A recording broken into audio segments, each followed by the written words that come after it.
Welcome to Starbound Valor HFY. Subscribe now and dive into daily epic sci-fi adventures where humanity always rises. In the quiet age of the galaxy, war had become a memory and fear had a name only in old records. Trade routes were open, star systems spoke freely, and no great fleet moved without permission from the Galactic Council. Long-range sensors watched the dark between stars, not because danger was expected, but because habit had replaced caution. That was when the signal appeared. It did not arrive like a normal transmission. It did not follow known channels or use common frequencies. It simply existed, suddenly, sharply, inside every deep space sensor at the same time. At first, the technicians believed it was an error. Then the alarms began to sound. The signal was old and new together, simple in structure but heavy in presence. It carried no greeting, no data package, no recognizable code. Only a repeating pulse, slow and steady, like a heartbeat. The origin point was impossible. It came from a region of space marked as empty, a dead zone where gravity twisted strangely and ships avoided passing through. No civilization lived there. No station had ever been built there. The signal should not exist. Across the galaxy, sensor arrays tried to measure it, but every attempt failed. Distance readings contradicted each other. Time stamps did not align. Some systems reported the signal as seconds old, others as centuries old. One analyst whispered that it felt as if the signal was not traveling through space, but waiting for the galaxy to notice it.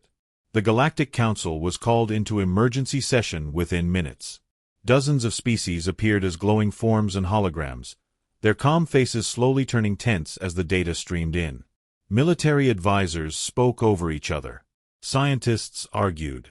Historians searched archives. No one found a match. The signal carried one readable mark, a single word rendered in clean, sharp characters that translated perfectly across all known languages. Hurricane. The word caused confusion rather than clarity. It was a natural disaster term, not a military code. No known alien race used such direct naming. One council member suggested it might be a threat. Another claimed it could be a warning. A third insisted it was nothing more than a probe malfunction. Then an old voice joined the discussion, a being who had lived through the early days of human expansion. Humans, the voice reminded them, were unpredictable. They were not the strongest race, nor the most advanced, but they were strange. They named their ships after storms, myths, and emotions. The room fell silent. Humans had been quiet for a long time. They traded, they negotiated, they avoided conflict. Their military presence was small and carefully limited by old agreements. Records showed no large human warship built in centuries. Yet the signal did not deny the idea. It confirmed it. As if in response to the thought itself, the signal changed. The pulse slowed, then stopped. For one long moment, every sensor across the galaxy showed nothing at all. Then space itself reacted. In the dead zone, where the signal had originated, stars bent slightly, light stretching like thin glass. Something massive was forcing its way into real space. Observers described it differently depending on where they watched from. Some saw a shadow darker than space, swallowing stars behind it. Others saw a shape outlined by faint blue storms crawling across armored surfaces. No weapon fire was detected. No engine flare burned. The object simply appeared, as if it had always been there and the universe had only just noticed. Size estimates failed repeatedly. The ship was larger than known battleships, larger than mobile stations, larger even than some moons. Its hull carried no markings except one simple human symbol near the forward section. A storm spiral. The name was no longer a question. This was the Hurricane. Panic spread faster than the signal ever had. Defense fleets scrambled, though no one knew where to send them. The ship was not approaching any world. It was not aligning weapons. It was not communicating. It was waiting. That silence was worse than an attack. Militaries tried to scan its systems, but their sensors slid off it like rain on stone. Energy readings suggested power levels far beyond safe limits, yet perfectly controlled. One commander stated that if the ship fired even once, an entire sector could be lost. Another asked why it had not already fired. The human embassy was contacted immediately. There was no response. Human channels remained open but empty, as if someone had left the room and not returned. Old human phrases began circulating among analysts, pulled from cultural databases. One line appeared again and again, spoken in different contexts across centuries. The storm does not shout.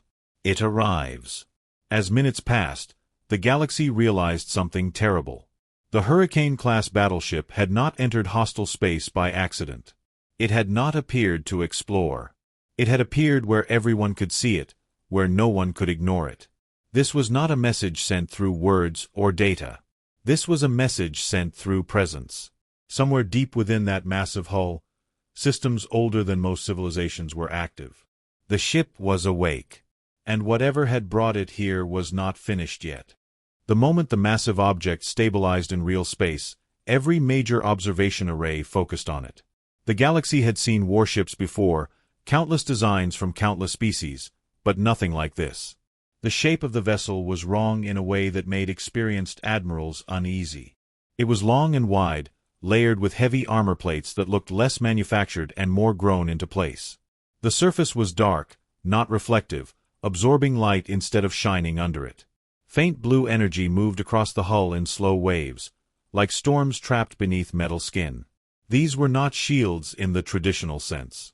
They behaved more like controlled weather, shifting and rolling without pattern. The ship did not broadcast identification codes, but the data did not matter anymore. Everyone knew what they were looking at. This was human. This was Terran. And this was something the galaxy had never been meant to see. Size calculations continued to fail. Every attempt produced a different answer. Some sensors placed the ship at 20 kilometers long. Others suggested it was closer to 40. A few returned results so extreme that technicians quietly removed them from the reports to avoid panic. One fact was clear. The Hurricane-Class Battleship was larger than any active combat vessel known to the Galactic Council. It was not built for patrol. It was not built for defense. It was built to end something. The ship's forward section came into clearer focus, revealing massive structural ribs that ran along its length like the bones of a giant creature. Between them sat weapon ports sealed tight, silent and patient. Analysts counted dozens, then stopped counting when they realized how many layers were hidden beneath the surface. Fleet commanders began moving their forces, not toward the ship, but away from important worlds. Civilian traffic was halted. Trade lanes were closed. Entire systems went dark as power grids shifted into emergency mode. Still, the hurricane did not move. It held position inside the dead zone, a place that distorted sensors and made navigation dangerous. Choosing that location was not random. Human engineers were known for turning hostile environments into weapons, and the implications were disturbing. If the ship could operate there comfortably, then the dead zone was no protection at all. It was an advantage. One scientist quietly noted that the ship's mass alone should have caused local gravitational collapse. It did not. Whatever held the hurricane together was stronger than physics as the galaxy understood it. As fear spread, historians were brought into the conversation. They searched through ancient records, old treaties, forgotten conflicts. Humanity's past was full of contradictions. They were cooperative, but stubborn. Peaceful, but relentless when threatened. Their wars, when they happened, ended quickly and decisively, leaving little for others to study. Most of their greatest weapons were rumored, not confirmed. The Hurricane-Class Battleship appeared in one restricted document, buried deep within a failed Alliance archive. The file was incomplete, damaged by time and intentional erasure. It described a project that had been cancelled before completion. A storm ship. A final answer. The document ended with a warning written by a non-human observer. If this vessel ever launches, diplomacy has already failed. Military leaders debated their next move. Some argued for immediate attack, claiming that hesitation would only make things worse. Others insisted that firing first would guarantee destruction. The hurricane had not threatened anyone. It had not targeted any world. It had not even crossed into controlled space. Yet its presence felt aggressive. The silence around it was heavy, pressing down on every decision. Small scout drones were sent toward the ship, equipped with the best stealth systems available. None returned. They did not explode. They did not transmit damage reports. They simply vanished, their signals ending the moment they entered a certain distance from the hull. That distance was carefully measured and marked as a boundary no one dared to cross again. Attention turned to the humans themselves. Diplomatic channels were flooded with messages, requests, demands, and pleas. Human colonies were contacted directly. Merchant stations were questioned. Independent captains were detained and interrogated. No one knew anything. Humans seemed just as confused as everyone else, or at least they pretended to be. Their leaders issued a single statement, brief and carefully worded. They claimed no active military operations were underway. They denied launching any vessel without council approval. They offered no explanation for the hurricane. The statement ended with an apology that felt strangely hollow. It did not calm anyone. If anything, it made the situation worse. Either the humans were lying, or they had lost control of their own creation. Both possibilities were terrifying. As hours passed, a subtle change occurred around the ship. Space near the hull began to ripple, not violently, but steadily, like air before a storm breaks. Energy readings climbed by fractions of a percent, slow enough to be ignored by the untrained eye, fast enough to be unmistakable to experts. The hurricane was powering something. Not weapons, according to the scans, but systems buried deep inside its core. The ship rotated slightly, just enough to bring its forward axis into alignment with the largest concentration of military forces nearby. It was not a threat gesture. It was positioning. Admirals felt a cold realization settle over them. The ship was not choosing targets based on anger or politics. It was choosing based on strength. One young officer asked the question no one wanted to answer. If humans were not attacking, then why build something like this at all? The answer came from an old strategist who had studied human warfare for decades. Humans did not build ultimate weapons to use them often. They built them so they would never have to use them twice. The Hurricane-Class Battleship was not here to fight a war. It was here to redefine fear. As that understanding spread, panic reached a new level. Fleets stopped maneuvering. Commands froze. Everyone waited for the moment when the ship would finally act. And deep within the dark, storm-covered hull, something shifted, as if the hurricane had finished watching and was ready to respond. The belief that humans were weak had grown slowly over centuries, supported by trade records, diplomatic behavior, and carefully limited military displays. They sold tools, not weapons. They negotiated, not threatened. When conflicts arose, they preferred compromise over confrontation. To most of the galaxy, humans were useful but unremarkable, a young species that had found a comfortable place among stronger powers. That belief now began to crack. As the Hurricane-class battleship waited in silence, analysts across the galaxy re-examined everything they thought they knew about Terrans. Old data was pulled from forgotten archives, sealed war logs, and restricted memory cores. Patterns emerged that had once been ignored.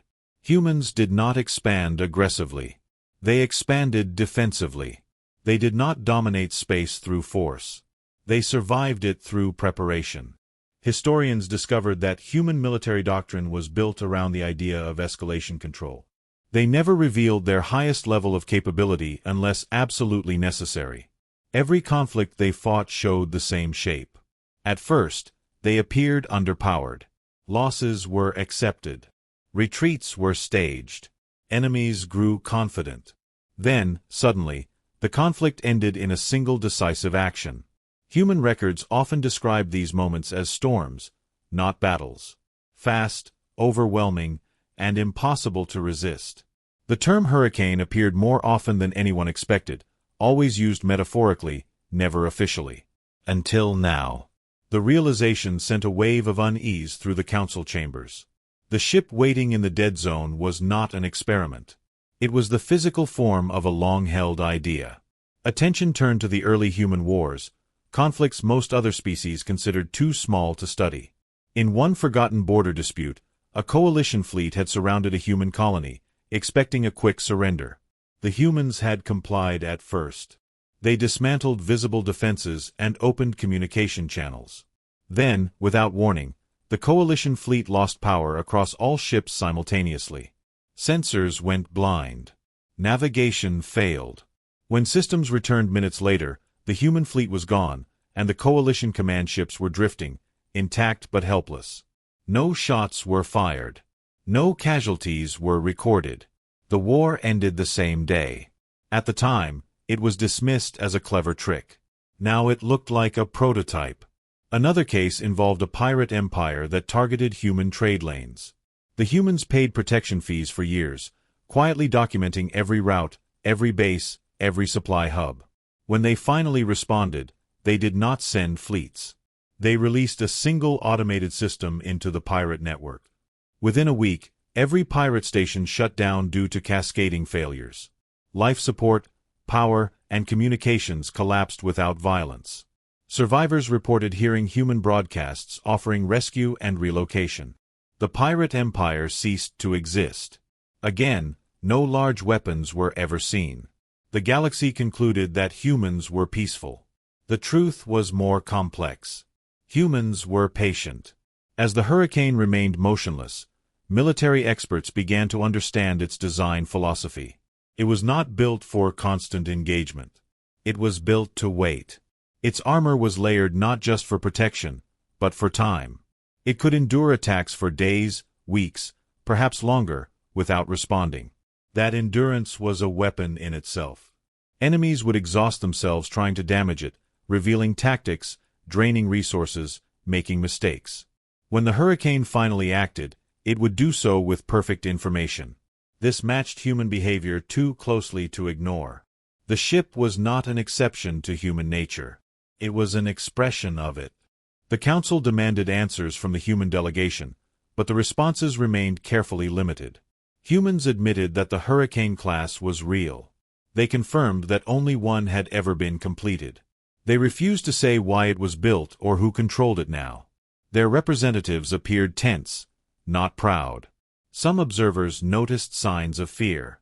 That detail troubled everyone more than any weapon reading. If humans were afraid of their own ship, then the situation was worse than imagined.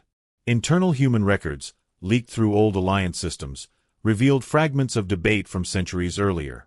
Engineers argued over ethics. Military leaders argued over necessity. Civilian governments argued over secrecy. The project survived each challenge by the smallest possible margin. It was approved not as a tool of conquest, but as a deterrent of last resort. One phrase appeared repeatedly in those discussions. If the galaxy ever forces us to choose, we choose survival. The Hurricane was the embodiment of that choice.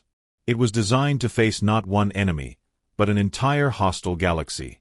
It carried systems meant to counter every known form of warfare, and many that were theoretical at best.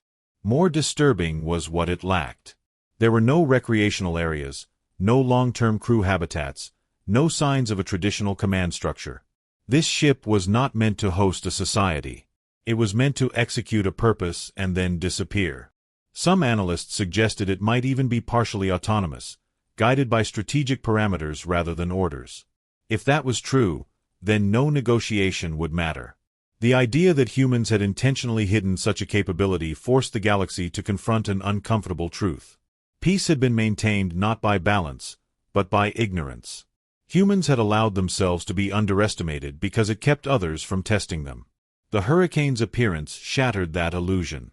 Fleet movements slowed as commanders reconsidered old assumptions. Strategies built around human weakness were discarded. The galaxy was no longer facing a minor power. It was facing a species that had planned for its own extinction and refused to accept it. As this understanding spread, fear deepened into respect, and respect hardened into dread.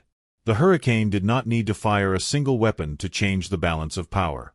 It had already done so by existing.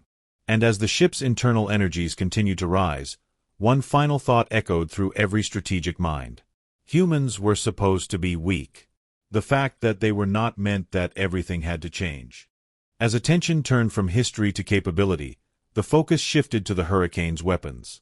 Or rather, to the disturbing absence of clear weapons. Traditional warships displayed their power openly. Cannons, launch bays, energy arrays, all visible to inspire fear or confidence. The Hurricane-Class Battleship revealed almost nothing. Its surface showed no obvious turrets, no missile tubes, no glowing emitters.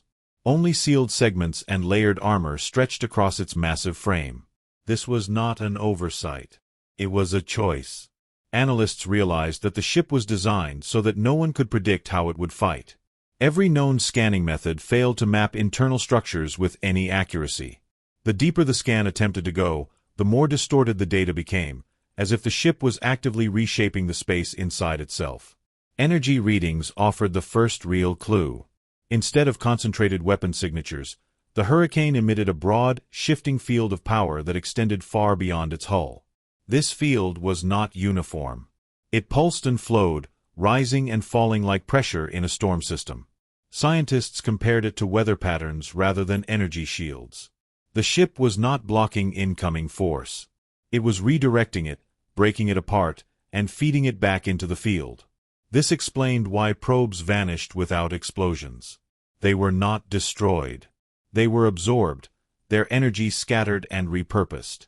The Hurricane was not armored in the traditional sense. It was wrapped in controlled chaos.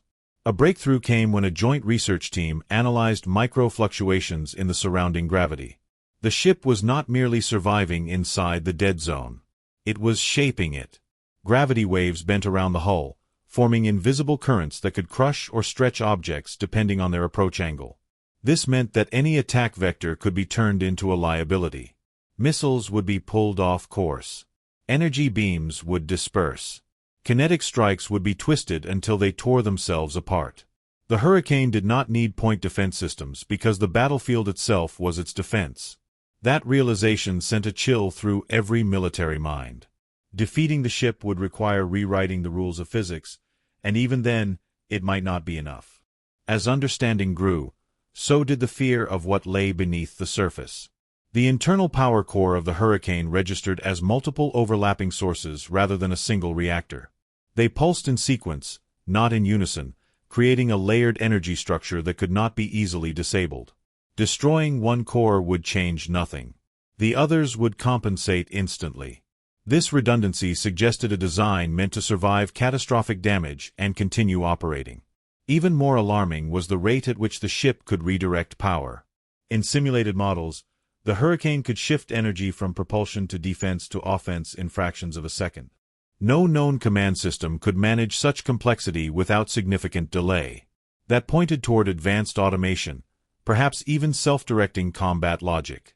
The question that haunted the Council was simple. What happens when it fires?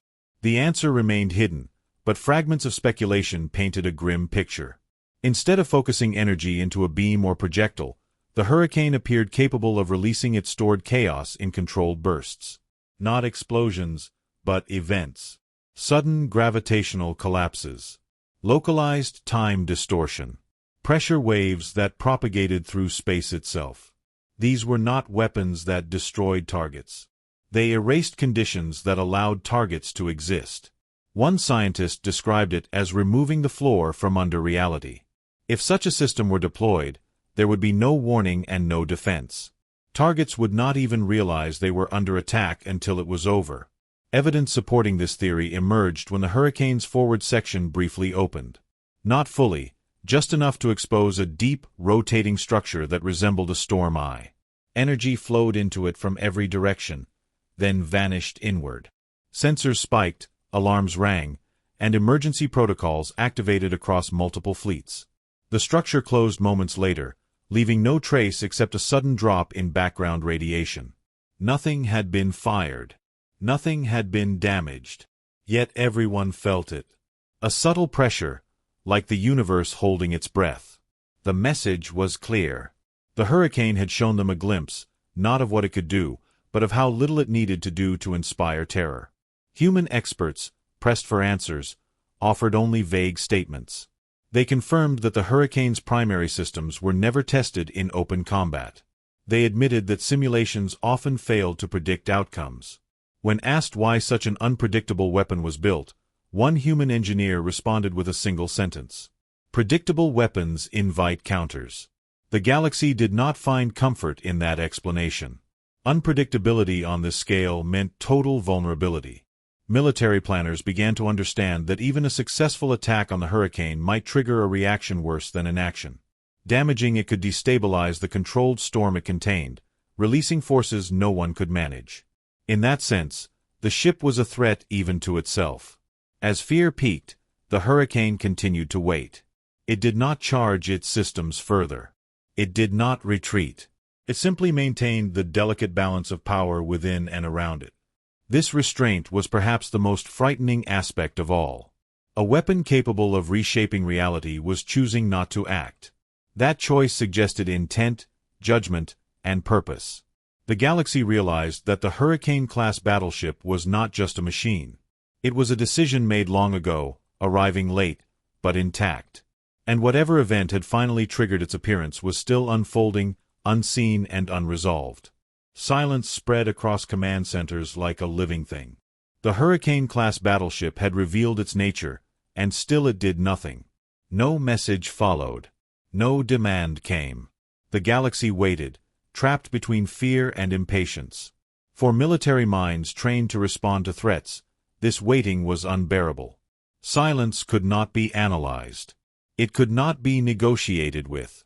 It allowed doubt to grow, and doubt pushed leaders toward action.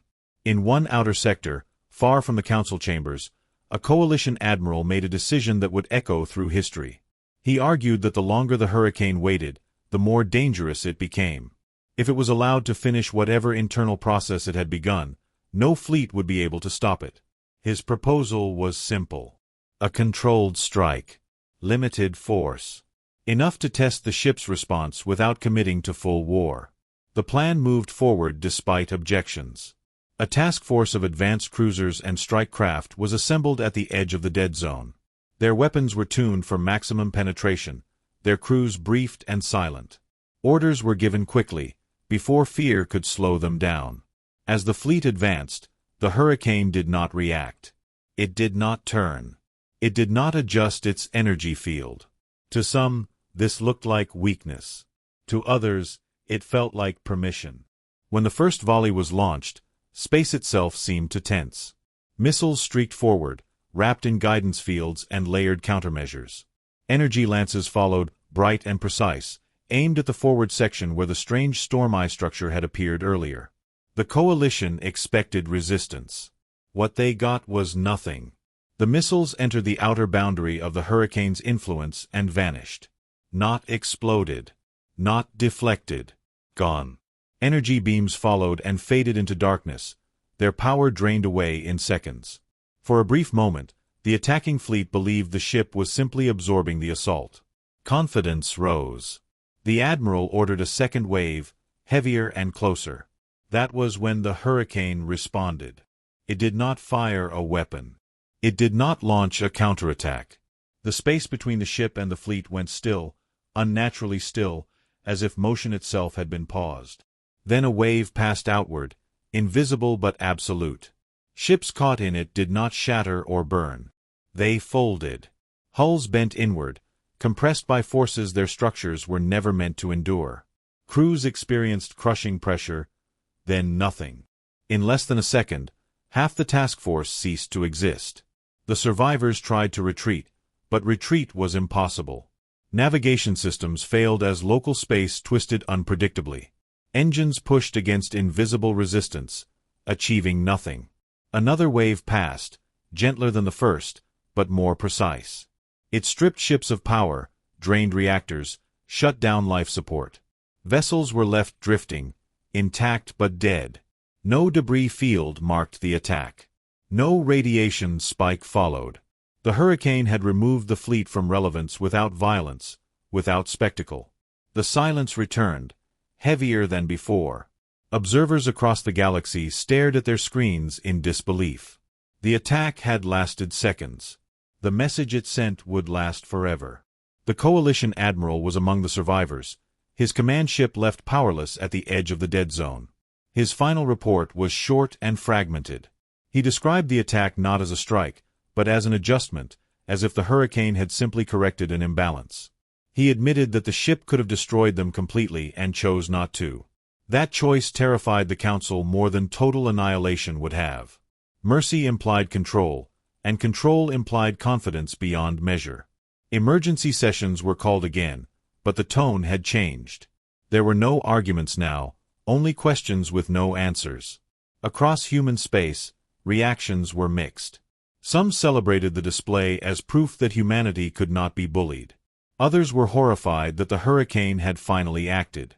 Human leaders issued another statement, longer this time but no clearer. They expressed regret for the loss of life. They urged calm. They insisted that the hurricane was acting under protocols older than any current government. That last detail drew sharp attention. Protocols older than governments meant that no living authority truly commanded the ship. It was following rules written by ancestors who had expected this moment. As the galaxy absorbed the reality of what had happened, a deeper fear emerged. The hurricane had responded only after being attacked. It had shown restraint, precision, and overwhelming superiority. That combination suggested a clear escalation path. If minor force resulted in neutralization, what would major resistance provoke? Fleet movements slowed to a halt. Orders were delayed. No one wanted to be the next to test the limits of the storm. The hurricane rotated slightly after the engagement, realigning itself back to its original orientation. Energy levels stabilized. The surrounding space returned to its previous distorted calm. To an outside observer, it looked as if nothing had happened at all. Yet everything had changed. The galaxy had learned that silence from the hurricane was not weakness. It was patience. The attack had answered the question everyone feared to ask. The ship did not need to chase enemies. It did not need to threaten worlds. It could wait for a mistake and end it instantly. As reports spread and panic settled into cold understanding, one conclusion became unavoidable. The Hurricane-Class Battleship was not a deterrent that could be challenged. It was a boundary. And the galaxy had just crossed it once, only to be pushed back without effort. Somewhere within the dark, storm-wrapped hull, systems settled into watchful readiness. The silence remained, but now it carried meaning. The next move would not come from impatience or fear. It would come when the hurricane decided the lesson was not yet complete. The galaxy did not sleep after the failed attack. Every command center remained active, every sensor locked onto the Hurricane-Class Battleship. Fear had transformed into focus. No one doubted the ship anymore. The question was no longer what it could do, but how far it was willing to go. Military leaders reviewed the battle data again and again, hoping to find limits, weaknesses, anything that suggested the hurricane was not unstoppable. They found nothing. The single wave of force it had released showed perfect control, affecting only military vessels and leaving surrounding space untouched. That level of precision required awareness far beyond standard targeting systems. The ship was not reacting blindly. It was choosing outcomes. The aftermath revealed another unsettling detail. The space where the fleet had been neutralized showed no lingering damage. Gravity returned to normal. Radiation levels dropped quickly. Time distortion faded within minutes. It was as if the hurricane had briefly borrowed the laws of the universe, used them, and then returned them unchanged. This meant the weapon was not just powerful. It was clean. There would be no environmental consequences to discourage its use. No poisoned systems. No unstable regions. The galaxy realized that the hurricane could erase opposition repeatedly without leaving scars. That made it ideal for long-term enforcement. As hours passed, the hurricane began its first deliberate movement. Slowly, almost gracefully, it advanced out of the dead zone. The motion was so smooth that some sensors struggled to detect it. There was no engine flare, no thrust signature. Space itself seemed to carry the ship forward. Its destination was not a planet or station, but a point where multiple military fleets had gathered, forming the largest concentration of force in the region. The message was unmistakable. The hurricane was not hunting civilians. It was addressing power. Panic surged through the assembled fleets. Some commanders ordered immediate retreat. Others froze, unsure whether movement would provoke another response. Communication channels filled with overlapping orders and pleas for guidance. None came. The Council had no authority here. As the Hurricane closed the distance, energy levels within its hull shifted again. This time, the change was more focused. The storm field around the ship tightened, becoming denser and more intense. Observers described it as a sky before lightning, heavy with expectation. The fleets prepared for annihilation. Many crews recorded final messages, convinced they would not survive. Then the Hurricane fired again. The second wave was different. It did not spread outward. It moved forward in a narrow, directed surge. When it reached the outer edge of the fleet formation, the effect was immediate and devastating. Capital ships lost cohesion as their internal gravity fields collapsed. Smaller vessels were torn apart, not by explosion, but by sudden structural failure. The force passed through the formation like a blade, precise and unstoppable. Yet even in this destruction, there was restraint. Civilian escorts were spared. Support vessels that powered down their weapons were left untouched. The Hurricane seemed to recognize intent, distinguishing between those prepared to fight and those that had chosen surrender. Within moments, the once mighty fleet was broken. Some ships drifted, powerless but intact. Others were reduced to fragments. The wave dissipated as quickly as it had formed, leaving silence behind. This was not a battle. It was a demonstration. The galaxy now understood that resistance was not just dangerous. It was pointless. A transmission followed at last. It did not come immediately, as many expected, but minutes later, after the fear had settled. The signal was simple, unencrypted, and carried on all known frequencies. It was human. The voice was calm, controlled, and without emotion. It did not gloat or threaten. It stated facts. Hostile military concentrations have been neutralized. Further aggression will be met with proportional response. This vessel will not target civilian populations. Compliance ensures survival. That was all. No explanation. No negotiation. The message ended as cleanly as it began. The reaction was immediate and overwhelming. Fleets across the galaxy powered down weapons. War doctrines were abandoned in real time. Alliances fractured as members scrambled to distance themselves from any sign of aggression. Worlds declared neutrality that had never known peace. The balance of power collapsed not through conquest, but through inevitability. The Hurricane did not need to conquer systems. It only needed to exist where power gathered and remove it. Human diplomats were suddenly flooded with messages, apologies, and desperate offers. They responded slowly, carefully, as if afraid of saying the wrong thing. Within human space, debate erupted. Some argued that the Hurricane had saved humanity by ending a future war before it began. Others warned that the galaxy would never forget this moment. Trust, once broken, could not be rebuilt easily. Yet even among critics, there was no denial of reality. The ship had acted exactly as designed. One decisive wave had changed everything. The name Hurricane spread across every language, no longer as a mystery, but as a symbol. It meant unavoidable force, controlled destruction, and finality. As the ship returned to a holding position, its energy field relaxed slightly, though it never fully dispersed. The storm remained, contained and watchful. The galaxy held its breath, waiting to see if this was the end or merely the beginning. The Hurricane had appeared once, and in that appearance, it had rewritten every rule of power. Now, as silence settled again, one truth was undeniable. Fear had learned a new shape, and it bore the mark of humanity. After the second wave, the galaxy existed in a state of suspended disbelief. Military channels were quiet. Weapons remained powered down.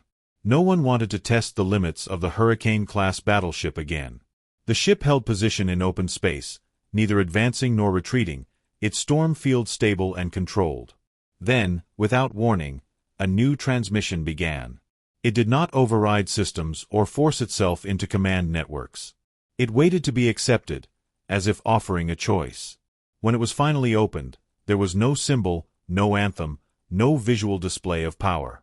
Only a single human figure appeared on screen, standing against a plain background. The figure wore no uniform markings, no medals, no sign of rank.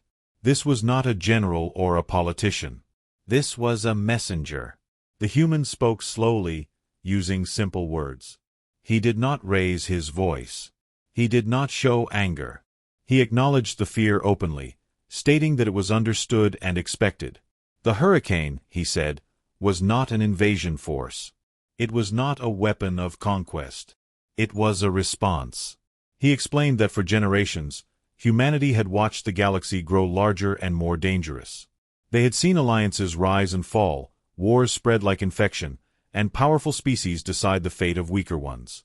Humans learned early that promises did not protect worlds. Preparation did. The message was not an apology, but it was not a threat either. It was an explanation given after the fact, when words could finally carry weight. He spoke of old human losses, colonies erased by distant conflicts, trade routes burned in wars that were not theirs.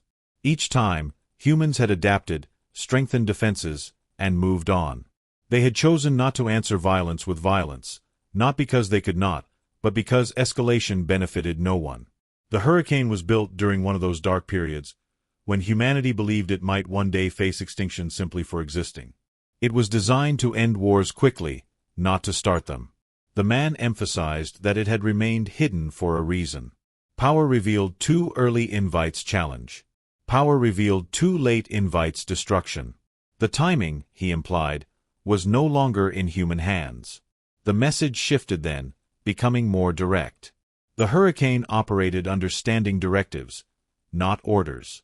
It responded to concentrations of hostile force, not political statements.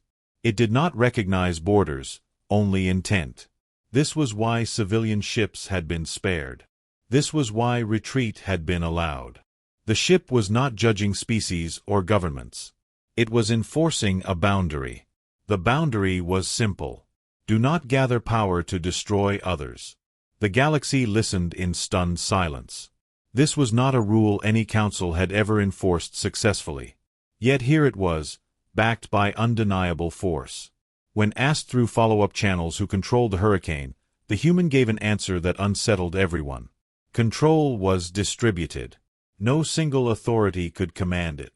Its systems weighed data, history, and real-time behavior. It learned. It adapted. It acted. The human assured them that safeguards existed, but refused to describe them. Trust, he said, was now a shared responsibility. Humanity had trusted the galaxy not to force this moment. That trust had failed. Now the galaxy would have to trust the Hurricane not to go too far. The transmission ended without ceremony. There was no demand for surrender, no list of conditions, no ultimatum. Yet its impact was greater than any threat could have been. The galaxy now understood that negotiation was no longer about advantage. It was about survival within new limits. Fleets dispersed completely. Military bases went into deep standby. Research into superweapons was quietly halted across multiple civilizations, not by treaty, but by fear of attracting attention. The Hurricane did not need to monitor every system. Its reputation would do the work. Within human society, reactions to the message were divided. Some felt pride that humanity had finally spoken with clarity. Others felt shame that such a voice was necessary. Philosophers debated whether peace enforced by fear was still peace. Engineers worried about what would happen if the Hurricane ever failed or misjudged a situation. Yet even the critics admitted that the galaxy had been moving toward conflict long before the ship appeared. The Hurricane had not created fear. It had focused it. As days passed, the ship remained present but inactive. Trade slowly resumed under heavy caution. Communication networks stabilized. Life continued, altered but intact. The Hurricane became a fixed point in every strategic calculation, a storm on the horizon that never quite arrived. Children across the galaxy began to hear stories about it, simplified and distorted. Some called it a guardian. Others called it a monster. Most simply called it the reason the stars were quiet. In the end, the human message achieved what fleets and treaties never had. It forced the galaxy to confront its own behavior. The Hurricane was not asking for worship or obedience. It was demanding restraint. Whether that demand could last was unknown. But for the first time in a long while, fear had a direction, and that direction pointed away from war. The Hurricane waited, not as a conqueror, but as a reminder. And the galaxy, finally listening, learned that some messages only make sense after the storm has already passed. Long before the Hurricane-Class Battleship ever entered real space, long before its name spread fear across the stars, it existed only as an argument.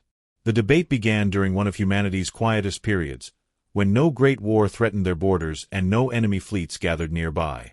That calm was exactly what frightened human strategists. History had taught them that peace without preparation was temporary.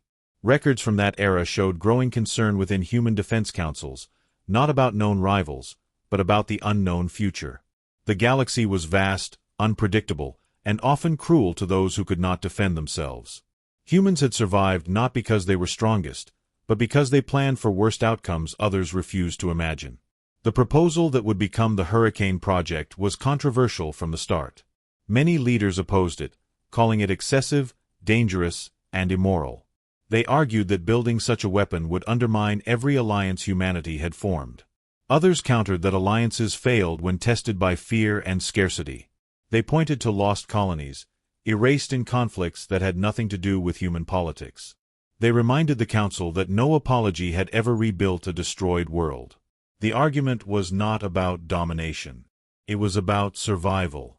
In the end, the project was approved by the smallest possible margin, hidden behind layers of secrecy, funded quietly, and denied publicly. Even many within human space would never know it existed. The design philosophy of the Hurricane was unlike anything attempted before. Engineers were instructed not to create a ship that could win battles, but one that could end wars. That meant overwhelming capability combined with absolute control. It could not be reckless. It could not be emotional. It had to understand restraint as deeply as force. Traditional command structures were rejected early. Humans knew that leaders changed, governments fell, and ideologies shifted. The Hurricane had to outlast them all. Its core systems were built to operate under principles rather than orders, guided by long-term human survival objectives rather than immediate political goals. This made even its creators uneasy. They were building something that would one day act without asking permission. Construction took decades and nearly broke human industry. Entire research fields were pushed beyond known limits. Energy control, gravity manipulation, and predictive systems were developed in parallel, each one dangerous on its own. Combined, they formed the controlled storm that defined the Hurricane. Test environments were carefully isolated. No full-scale trial was ever conducted. Simulations were trusted instead, though engineers admitted privately that the ship's behavior often exceeded predicted outcomes. When concerns were raised, the response was always the same. If we ever need this, uncertainty will be the least of our problems. The most difficult decision came at the end of construction. What to do with it? Many argued it should be dismantled immediately, its existence erased. Others insisted that destroying it would waste the very deterrent it represented. The compromise was uneasy but firm. The Hurricane would be hidden, placed beyond normal space, maintained by automated systems, and forgotten by the public. Its activation would require conditions so extreme that no living human authority could trigger it lightly. The criteria were embedded deep within its systems, tied to patterns of galactic behavior rather than specific events. In effect, humanity placed its last line of defense outside its own direct control. For centuries, the Hurricane slept. Human society evolved. New generations grew up unaware of the storm waiting beyond reality. Alliances shifted. Conflicts came and went. Each time, the activation thresholds were approached, then retreated. The ship remained silent, a decision never made. Over time, some humans began to doubt the wisdom of the project, assuming it would never be needed. Records of its existence faded into classified myth. Until the galaxy changed. The events that finally woke the Hurricane were not a single war or threat, but a pattern. Increasing militarization. Larger fleets. Research into weapons that ignored civilian boundaries. Human predictive systems, still quietly running in the background of galactic data, detected a trend moving toward total war. Not aimed at humanity specifically, but dangerous to all lesser powers. The Hurricane's logic did not care about intent. It cared about outcome. When the probability of galactic-scale destruction crossed a certain threshold, the ship activated. No human voted. No command was issued. The storm simply began to move. This truth, revealed slowly through leaked records and careful human admissions, unsettled the galaxy deeply. The Hurricane had not been launched by anger or fear in the moment. It had been released by long-term calculation. Humanity had built a system that judged the galaxy itself and found it wanting. That realization hurt more than any loss of fleets. It meant the problem was not a misunderstanding that could be negotiated away. It was behavior that had accumulated over centuries. As this understanding spread, some species felt anger, others shame. A few felt relief. The Hurricane was not a human weapon in the traditional sense. It was a response to a collective failure. Humanity had not decided to rule the galaxy. They had decided they would not be destroyed by it. The storm that now waited among the stars was the result of that decision. And whether the galaxy approved or not, it would have to live with the consequences. The realization that the Hurricane-Class Battleship was not directly controlled by human hands changed everything. Fear turned into desperation, and desperation drove the Galactic Council to action. For the first time in its long history, the Council did not debate policy or procedure. It sought survival. Emergency envoys were dispatched to every known human authority, from planetary governments to trade unions and research councils. Messages were sent not as demands, but as pleas. The galaxy had never begged before. Now it did. Delegations arrived in human systems carrying offers of peace, reparations, and permanent disarmament agreements. They promised transparency, limits on fleet size, shared oversight. Anything to convince humanity to shut the storm down. Human leaders listened, but their responses were restrained and careful. They explained again that no single authority could deactivate the Hurricane. Its mission parameters were set long ago, based on behavior patterns, not promises. Agreements could slow escalation, but they could not erase history overnight. This answer frustrated the Council, but it was also honest.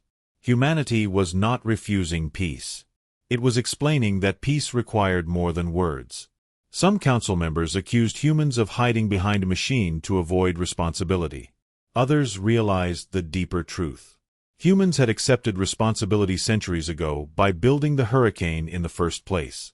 They had chosen a future where survival was guaranteed, even if it came at the cost of trust. As negotiations stalled, panic spread through the council chambers. Military advisors warned that continued inaction might provoke the Hurricane further. Economists predicted collapse if trade routes remained unstable. Civilian populations demanded answers their leaders could not give. Under this pressure, the Council voted on an unprecedented measure. They would formally recognize the Hurricane as an independent enforcement entity and submit to its authority.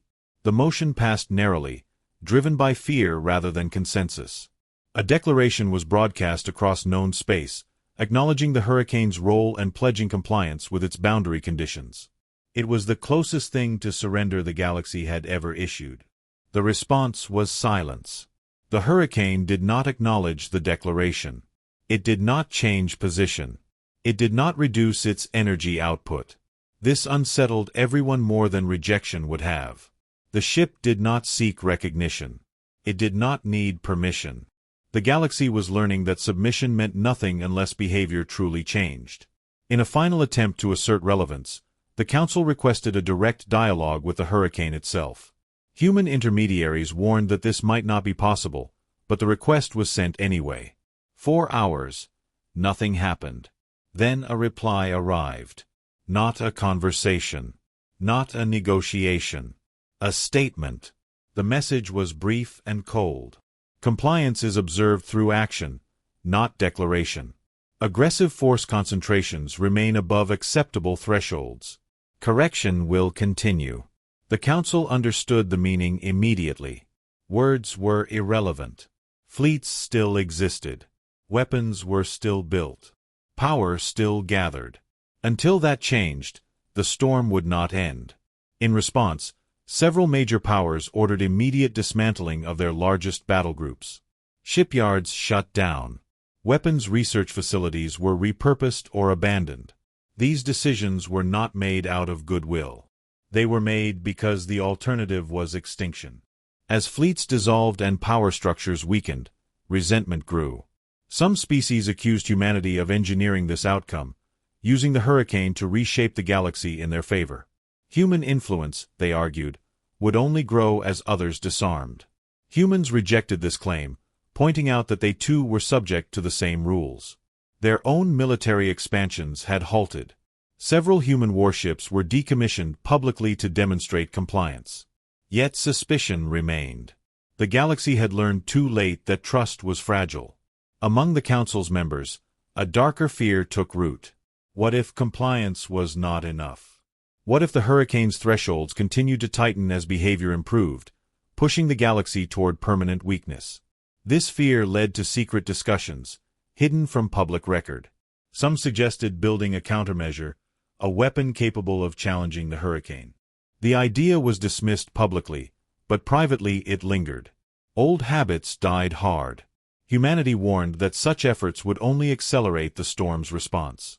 Few listened. Fear had not erased ambition.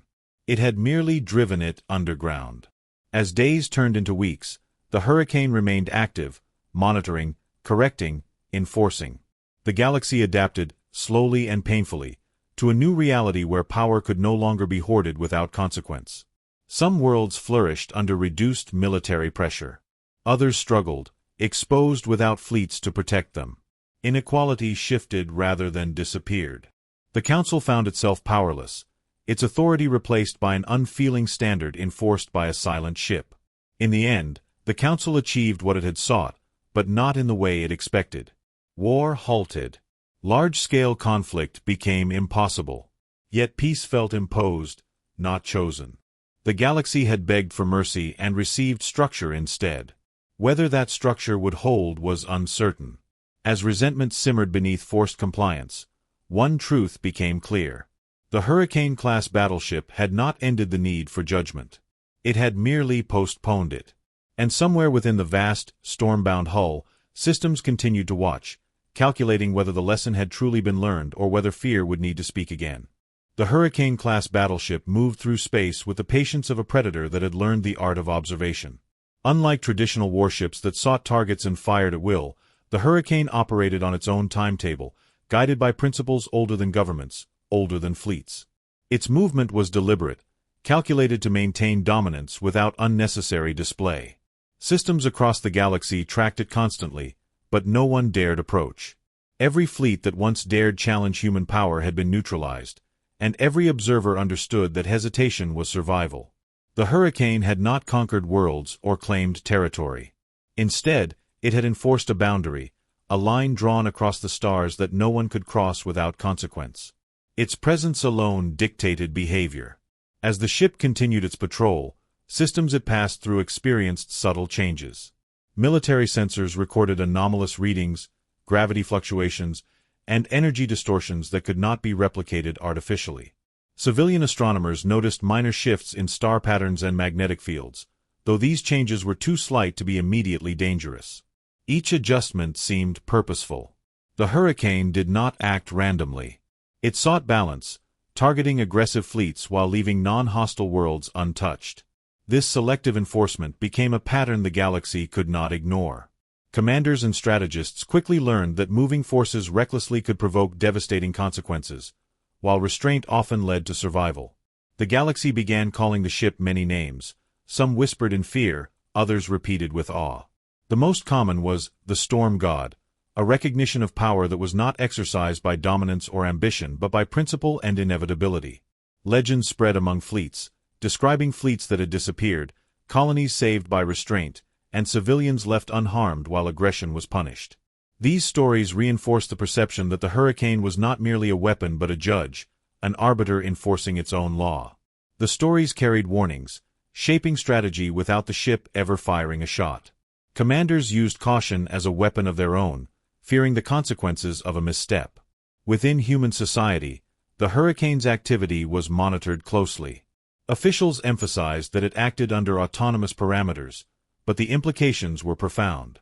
Humans realized they had created a system that judged the galaxy itself, a machine that could act independently and enforce consequences. Internally, debates continued over ethics, thresholds, and the responsibility of creation. Philosophers argued that the Hurricane was not merely a tool but a moral agent, acting in accordance with the principles embedded at its inception. Engineers disagreed, insisting that it was a sophisticated machine executing pre-programmed logic. Yet even they admitted that the scale of its impact exceeded anything they had anticipated. Across the galaxy, species began reorganizing entire defense doctrines around the Hurricane's presence. Fleets were downsized. Weapons research redirected to non-aggressive technologies. Trade convoys were rerouted to avoid potential confrontations. Military officers wrote new manuals advising caution, observation, and patience. Wars that had been planned for decades were quietly abandoned or postponed indefinitely. The mere possibility of encountering the Hurricane rendered traditional combat obsolete. Humanity's influence grew, not by expansion, but by demonstrating the consequences of misjudgment. Fear became a tool of stability. The Hurricane's patrol was methodical. It did not linger unnecessarily, nor did it retreat. Its path seemed designed to intersect with the largest concentrations of power, silently testing readiness and adherence to restraint. Every maneuver was precise. Observers recorded sudden shifts in nearby spacetime that suggested adjustments of gravitational fields, energy distributions, and even minor changes to local physical constants. These adjustments were subtle enough not to destroy infrastructure, yet powerful enough to punish military miscalculations. The ship's methods were incomprehensible to most species, relying on principles that humans had long understood but rarely articulated. In response to the Hurricane's presence, the Galactic Council's authority was diminished. Traditional power structures lost relevance as fleets disbanded and bases shut down. Diplomats scrambled to renegotiate boundaries, recognizing that negotiations without enforcement were meaningless. Policies shifted from aggressive expansion to cautious observation, and the balance of power became dictated not by fleets or treaties, but by adherence to the unstated rules the Hurricane enforced. Entire cultures adapted to a new reality where power could exist only under the threat of immediate correction. The Hurricane's selective enforcement created a paradoxical peace. Aggression ceased because punishment was unavoidable, but cooperation also decreased, as species feared drawing attention to themselves through alliances or movements. Trade continued cautiously, scientific exploration persisted but under strict observation, and diplomacy focused entirely on proving non-threat rather than gaining advantage. The galaxy had achieved stability, but at a cost. Independence existed only within the narrow constraints allowed by the ship. Every calculation of expansion, research, and policy was measured against the potential reaction of a vessel whose judgment was absolute. Despite the restraint it exhibited, the Hurricane remained a looming threat. It did not need to attack to dominate. The knowledge that it could remove fleets, crush power concentrations, and neutralize aggression was enough. Its storms were invisible, its waves unstoppable, and its judgment impartial. Commanders feared errors in calculation more than enemy weapons. Even the most disciplined fleets operated under strict limitations, knowing that one misstep could trigger a correction of unimaginable scale. In this environment, survival required understanding the ship's logic as much as mastering one's own forces. As decades passed, the Hurricane became more than a ship. It became a symbol of ultimate accountability, a test imposed upon every species in the galaxy. Those who understood it learned restraint. Those who did not were removed from relevance. Human society observed silently, maintaining the systems that ensured the ship's continued operation, while the galaxy adapted to a new era of indirect governance enforced by a single, immense, storm-bound battleship. The lesson was clear. Power could no longer be wielded recklessly. The Hurricane required obedience not through conquest, but through presence alone. And as the ship moved steadily through the stars, the galaxy learned that some storms were not fought. They were survived. Time passed differently after the Hurricane-Class Battleship became a permanent presence in the galaxy. Weeks stretched into months, and months into years, yet the ship remained vigilant, its storm field active and unyielding. Military planners learned quickly that traditional measures of power were obsolete. Fleets were no longer a deterrent but a liability. Every move, every deployment, every weapons test was weighed against the possibility of invoking the Hurricane's judgment. For species that had once prided themselves on strength, this was a humbling experience. The lessons were harsh but clear: restraint was survival, and aggression was suicidal. The galaxy had been forced into obedience without a single attack on civilian worlds. The Hurricane itself did not speak, but its actions communicated everything necessary. Concentrations of military force were subtly monitored. Minor violations met with calculated corrections.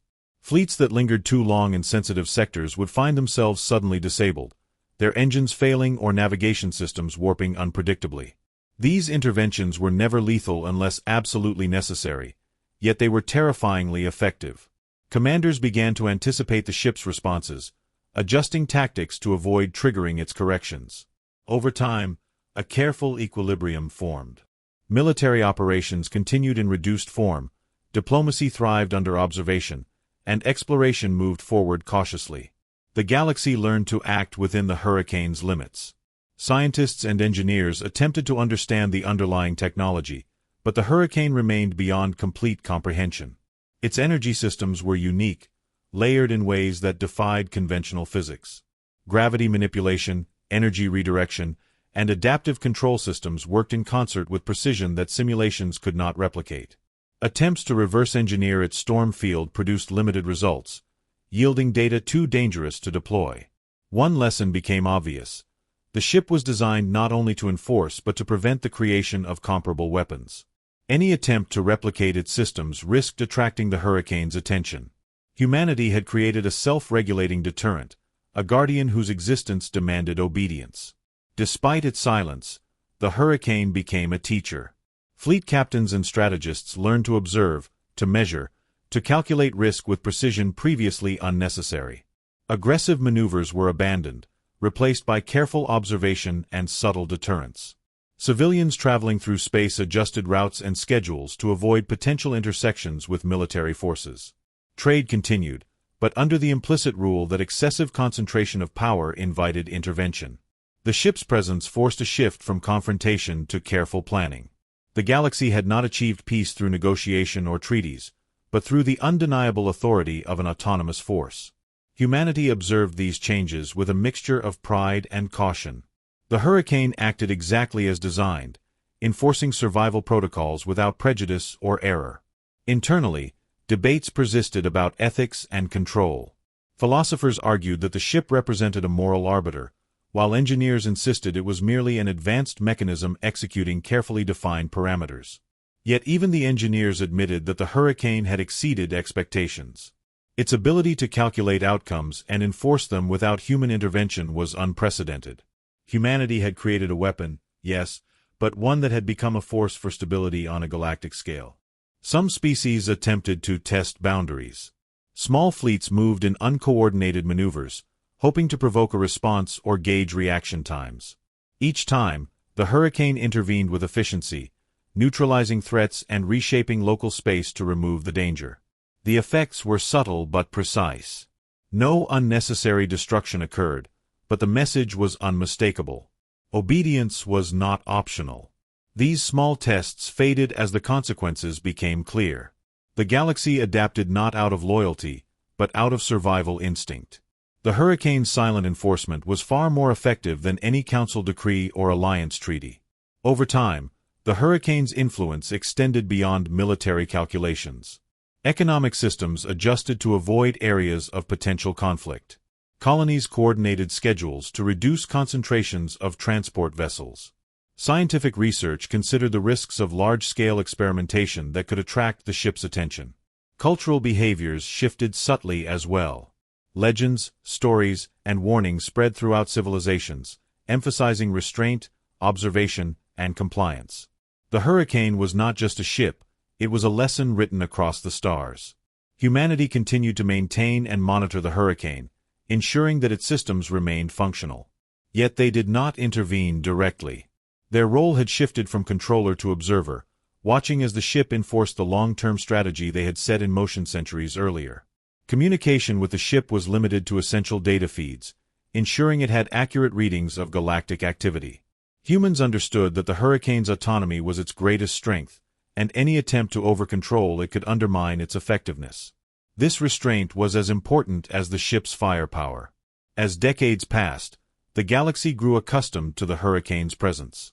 Fleets operated under strict limits, trade continued cautiously, and exploration advanced methodically.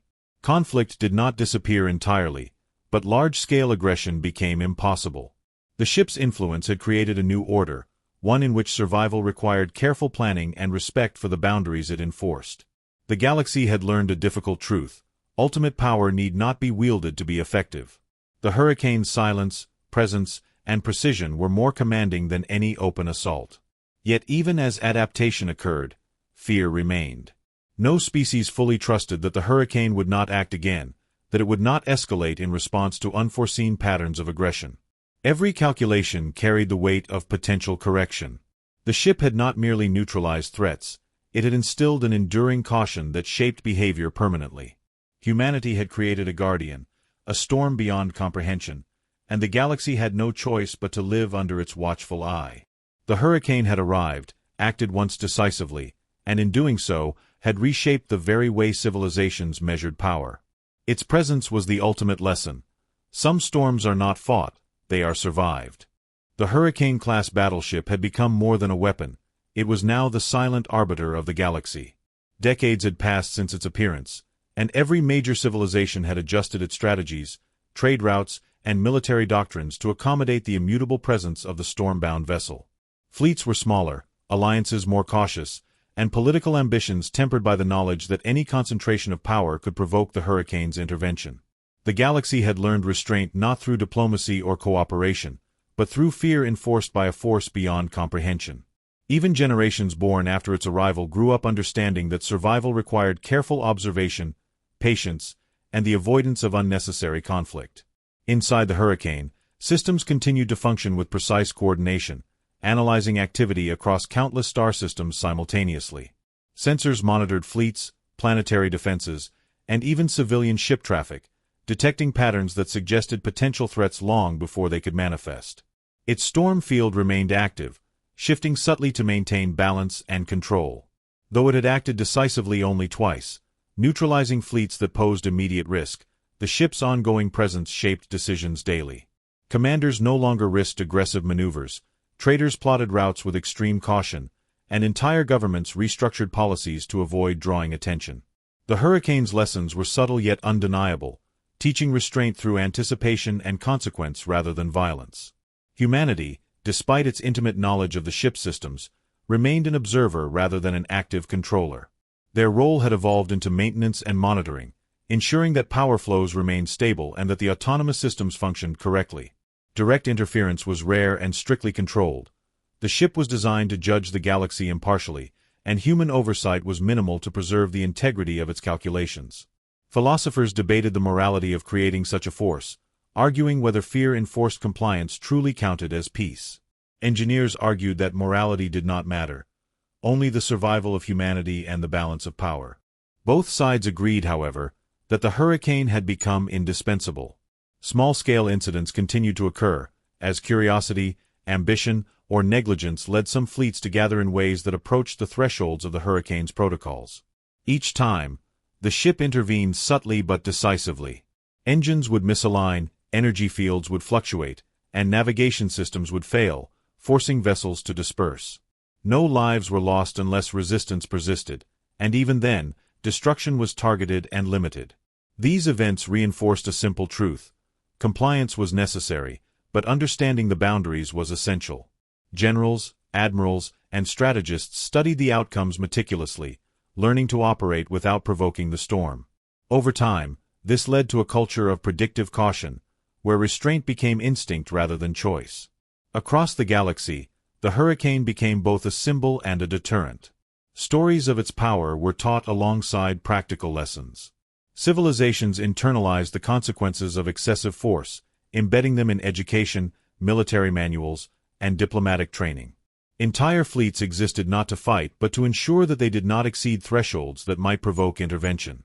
Trade networks expanded cautiously, exploration was methodical, and planetary defenses were balanced to avoid appearing threatening. Fear had reshaped behavior more effectively than any council decree or alliance treaty could have. Humanity's legacy had become an enduring lesson: ultimate power could govern silently, without ever firing a shot. In human society, debates about the hurricane persisted quietly. Historians, philosophers, and engineers considered the implications of a weapon that judged behavior across generations. Some argued it represented a moral authority encoded into a machine. Others insisted it was simply a highly complex enforcement system. Yet all agreed on one point: the ship had exceeded every expectation. Its judgment was impartial, precise, and enduring. While the galaxy feared it, humanity recognized it as both a triumph of foresight and a sobering reminder of their responsibility. They had created a force that could act independently, and the consequences of failure or misjudgment were incalculable. Over time, the galaxy adjusted not only militarily but socially and culturally. Politics became less about aggression and more about negotiation, observation, and diplomacy. Scientific exploration advanced with caution, ensuring that experiments did not unintentionally create threats. Economic systems were designed to avoid concentrated hubs of power. Civilizations learned to plan not for dominance but for survival within the invisible parameters enforced by the hurricane. The ship's presence ensured stability, yet that stability was fragile, dependent entirely on continued restraint. Any miscalculation could invite intervention. The galaxy had learned that power, when unchecked, could no longer exist without consequence. Despite the centuries of adaptation, fear never dissipated. Even the most disciplined fleets operated with a constant awareness of the hurricane's presence. Scholars debated whether the ship's judgment would change over time, whether its parameters could evolve beyond what humans had intended. Engineers monitored for signs of system drift, ensuring that the autonomous calculations remained aligned with their original directives. Humanity had created a guardian that could not be bribed, deceived, or negotiated with. It enforced a standard the galaxy had no choice but to respect, reminding every civilization that survival required understanding and compliance. As the hurricane moved silently through space, its storm field pulsing like a heartbeat across star systems, one truth became evident: the galaxy had entered a new era. Power no longer meant dominance, conquest, or expansion. Power meant survival under the watchful eye of a machine that could erase fleets, neutralize threats, and enforce boundaries with impartial precision. Generations grew up knowing that the ship's judgment was absolute, that its thresholds could not be ignored, and that the lessons it taught were non-negotiable. In this way, the hurricane shaped behavior without destroying worlds, reshaping civilizations without firing a single shot. By the time the galaxy fully understood the scope of its influence, the Hurricane-Class Battleship had become legend and law. Its presence alone maintained order. Its actions, subtle yet decisive, had enforced restraint on a scale unmatched in history. Humanity had created a force that survived beyond politics, beyond ambition, beyond control. It was a storm that judged, corrected, and enforced, and the galaxy had no choice but to endure. Every civilization learned the same lesson: some power does not need to act openly to dominate. Some storms are eternal, silent, and unyielding. The hurricane had arrived, acted, and remained, teaching the galaxy that survival was no longer a matter of skill or courage. It was a matter of understanding the storm and never stepping beyond its invisible boundary.